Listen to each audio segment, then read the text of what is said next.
Greetings, my friends. I'm standing here in front of the Civilized University troop transport. And why am I standing in front of a car on a rewilding channel? That's a good question. Here's the thing. Whether we call ourselves rewilders, survivalists, preppers, if we're just lovers of the outdoors, whatever it is, the reality is that for most of us, we are spending a lot of our time indoors, going to work, driving, doing other things that are of civilization.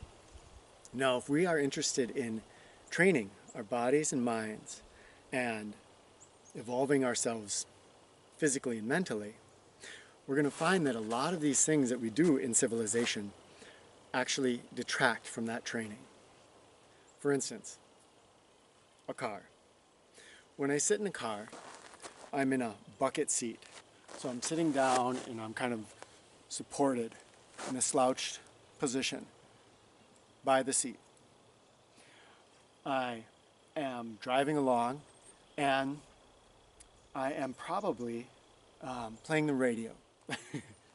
Hopefully I'm not texting or something.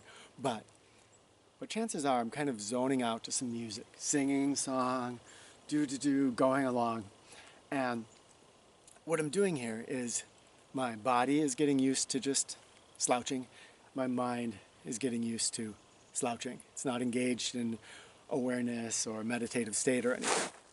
This runs true for many of the things that I'm going to be doing in regular life. Watching a movie, riding on a bus, the list goes on and on and on. So, what can I do about this balance? Here I'm trying to train myself and grow stronger. Here there's all these things of civilization that are just kind of sucking the bottom out of my training and undoing what I'm trying with so much effort to do. The key is that we can use some of these things over here, these times when we are watching a movie, when we are driving, when we're on a plane. We can use those as training.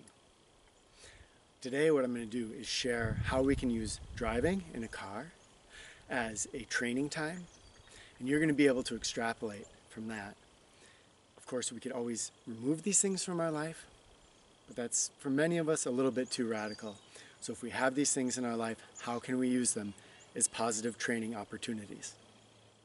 Driving in a car is actually a great time to engage in our training. And it's going to make things a lot safer.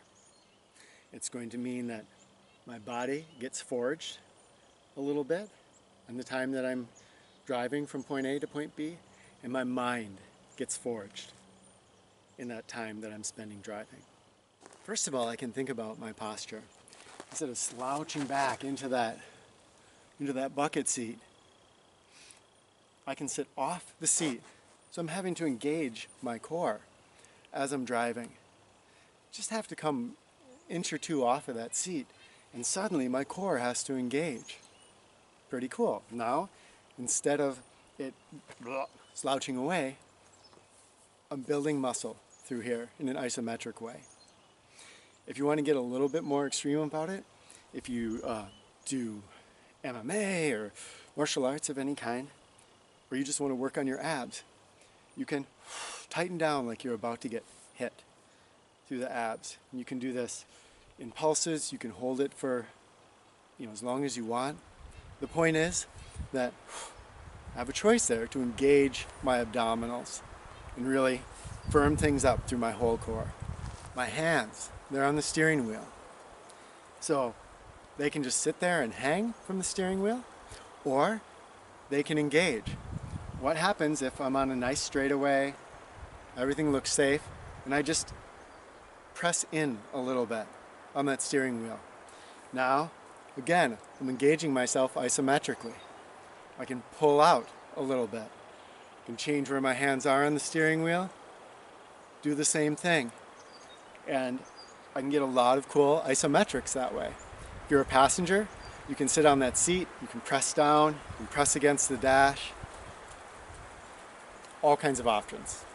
That's the physical aspect. The mental aspect is even better. The reason that we often get in accidents is because we are not aware of our surroundings when we're driving. Just like when we're walking on a trail and we stare at the ground, often when we're driving we just stare straight ahead. I can't count the number of times that I'm in a car with somebody and an eagle will fly right overhead, or there'll be a deer that's coming up to the side of the road. They don't even see it because they're just staring at the road ahead of them. So, wide angle vision. I did a video on it recently, and wide angle vision is awesome, and the car is a perfect place to practice it. I'm looking ahead at the road, but I become aware of my peripheral vision. And in becoming aware of my peripheral vision, I suddenly see a whole lot more. Now, when I'm in that state of wide angle vision, I'm also in a state of awareness, in a meditative state, because I'm in my senses, not lost in my thinking. So this can become a meditation as I drive, where I am extremely aware, a meditation of awareness. Instead of my mind going off, thinking about what's going to happen tomorrow, this or that, I'm fully engaged with my environment. I can see not only peripherally a wide angle in front of me, but I might even be able to train myself to be able to peripherally see what's in my mirrors and to be aware of what's behind me.